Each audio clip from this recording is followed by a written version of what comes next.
1. Remember to look up at the stars and not down at your feet. 2. Never give up work.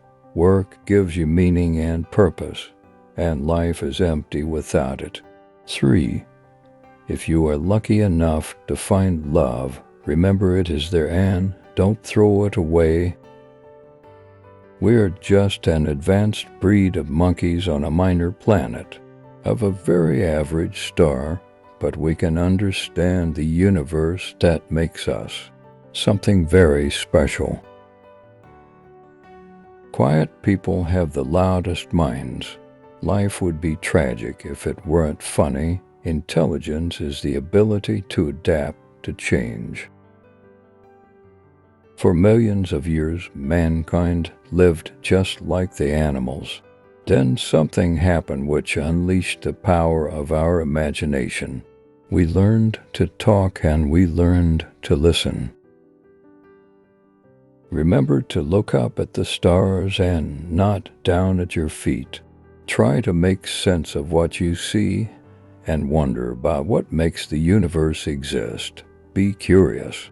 And however difficult life may seem, there is always something you can do and succeed at. It matters that you don't just give up. It surprises me how disinterested we are today about things like physics, space, the universe, and philosophy of our existence, our purpose, our final destination. It's a crazy world out there. Be curious. I have noticed that even those who assert that everything is predestined and that we can change nothing about it still look both ways before they cross the street. The victim should have the right to end his life if he wants, but I think it would be a great mistake, however bad life may seem. There is always something you can do and succeed at. While there's life, there is hope. One of the basic rules of the universe is that nothing is perfect. Perfection simply doesn't exist. Without imperfection, neither you nor I would exist. Primitive life is very common, and intelligent life is fairly rare. Some would say it has yet to occur on Earth. The universe doesn't allow perfection. I think computer viruses should count as life. I think it says something about human nature that the only form of life we have created so far is purely destructive. We've created life in our own image. My goal is simple. It is a complete understanding of the universe, why it is as it is, and why it exists at all. There is a fundamental difference between religion, which is based on authority, and science, which is based on observation and reason. Science will win because it works.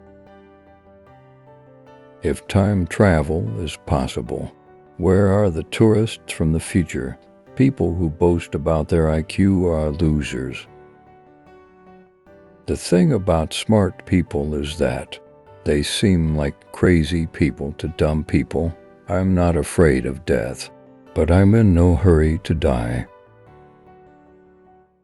I don't think the human race will survive the next 1,000 years unless we spread into space. Nothing is better than reading and gaining more and more knowledge. If aliens ever visit us, I think the outcome would be much as when Christopher Columbus first landed in America, which didn't turn out very well for the Native Americans. The idea of 10 dimensions might sound exciting, but they would cause real problems if you forget where you parked your car.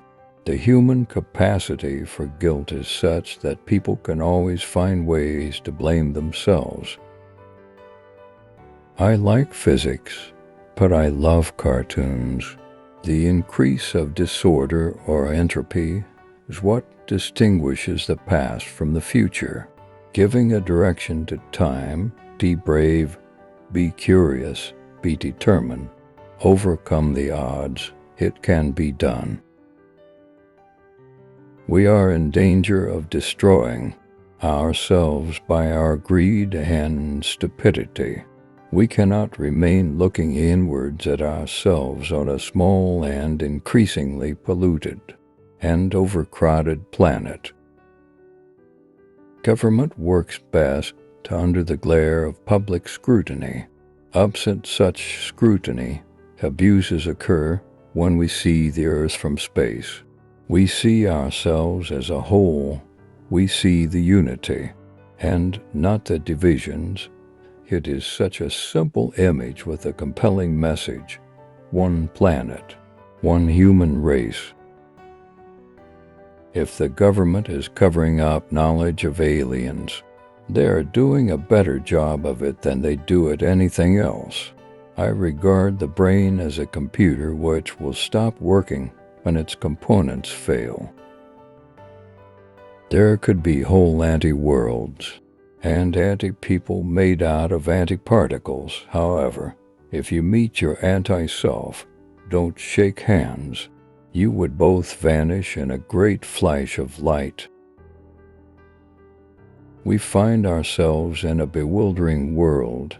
We want to make sense of what we see around us and to ask, what is the nature of the universe? What is our place in it? And where did it and we come from? Why is it the way it is?